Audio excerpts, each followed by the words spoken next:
History remembers wars through kings, victories, and fallen armies.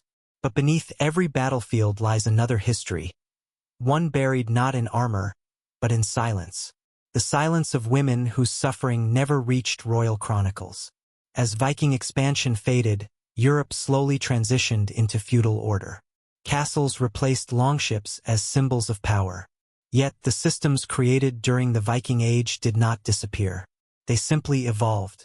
By the early 11th century, many former Viking territories had adopted Christianity.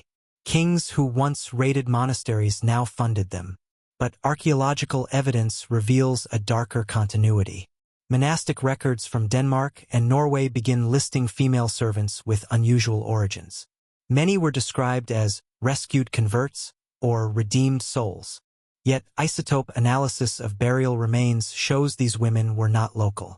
They came from Ireland, Scotland, and northern England. The language had changed. The reality had not. In Trondheim, Norway, excavations beneath St. Olaf's Cathedral uncovered skeletal remains of women buried without religious rites.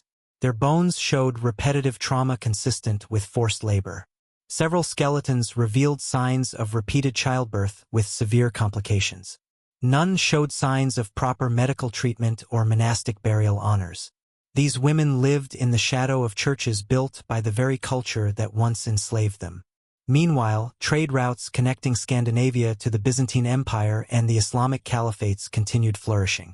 Arabic historians like Ibn Fadlan described northern traders transporting slaves in massive caravans. He wrote of pale-skinned women treated as elite luxury goods, often displayed publicly in markets to attract wealthy buyers. These accounts align with rune-inscribed shipping logs discovered along Baltic trade ports. One fragment from Gotland lists cargo in chilling simplicity. Amber furs. 14 women of the Western Islands. 2 young sisters. Not names. Not lives. Inventory. By the mid-11th century, European rulers began implementing laws attempting to regulate slave markets. But these laws rarely protected victims. Instead, they standardized pricing and taxation. Records from Normandy list structured valuations based on age, fertility, and physical condition. A woman's faith, education, or vows meant nothing. Only her economic worth mattered. Yet resistance never fully vanished. Fragments of resistance appear in unexpected places. In Welsh monastery ruins at Llaniltud, archaeologists uncovered hidden tunnels beneath cloister floors. These tunnels appear to have been escape routes used by nuns during raids. Some tunnels contained hidden rosaries and wooden crosses, signs of desperate attempts to flee captivity. Further north, in the Scottish Isles, local legends tell of abbesses who trained their sisters to fight. Excavations at one ruined abbey revealed female skeletons buried with daggers concealed beneath robes. Evidence suggests some communities prepared for attack, choosing armed resistance over surrender.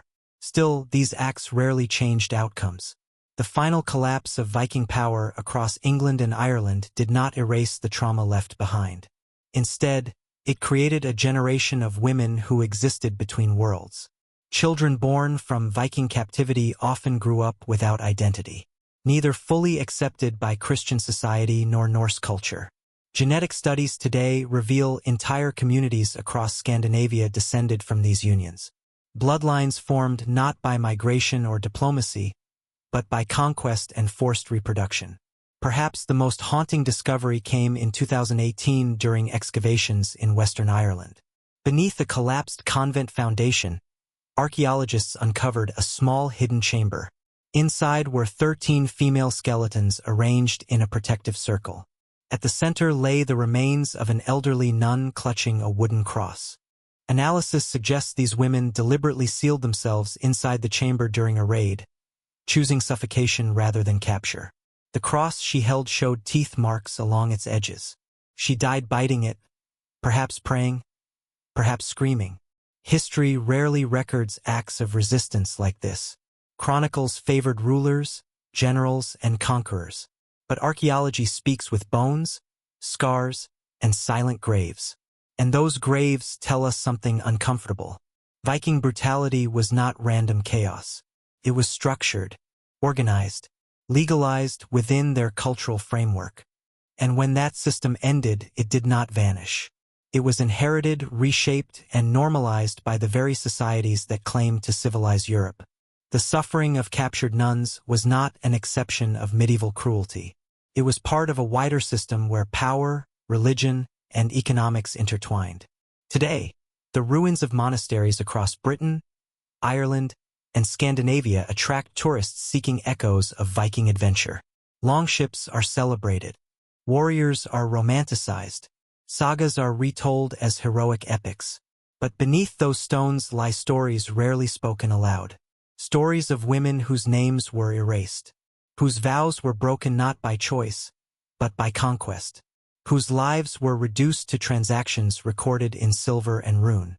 And yet, their voices still survive, in broken shackles, in hidden rosaries, in mass graves where hands still clutch symbols of faith. History remembers the Vikings as explorers, traders, and warriors, but archaeology reminds us they were also architects of one of medieval Europe's darkest slave systems. And the nuns who suffered beneath that system were not merely victims of war. They were witnesses to humanity's capacity for cruelty and endurance. Their story was never meant to survive, but the earth refused to forget.